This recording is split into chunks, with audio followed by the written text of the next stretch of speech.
চললাম এখন এই মাছ কাটতে, ছোট মাছ কাটতে বিরক্ত লাগে আমার। ওর বাবা দিয়ে গেল, এখন এই কাটবো। কলেজ যাবো তার জন্য রেডি হচ্ছে। আজ সোমবার আর বাইরে তো বৃষ্টি পড়ছে অনেক জোরে, ছাতাও নেই আমার কাছে যে ছাতা নিয়ে যাব। যাই হোক রেডি হয়ে বসে থাকি, কমলে আবার যাবো। তারপর আমি বাইরে দুয়ারের সামনে বুফে রয়েছি, আর এখানে দেখতে পাচ্ছ বৃষ্টি পড়ছে। আমরা আনছি হয়ে আমরা কাটতে এই তো সেই আম, এই যে আমরা মিষ্টি হয়েছে। হ্যাঁ মিষ্টি হবে, এই আম মিষ্টি হয়, বুঝলি? আম কাটো কাটো খাই, তাড়াতাড়ি খাই। সত্যি কথা বলতে আম খেতে আমার খুব ভালোই লাগে।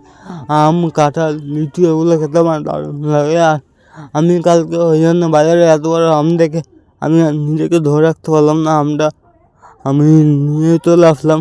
তারপর সকালে মা কাটলো, মোটামুটি এই আমটা আমাদের সবারই হয়ে যাবে। আর আমরাও তো বিভৎস মিষ্টি।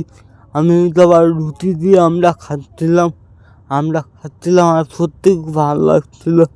তারপরে বাবার জন্য রেখে দিয়েছে মা, কেটে ফ্রিজে, বাবা আসলে দেবে।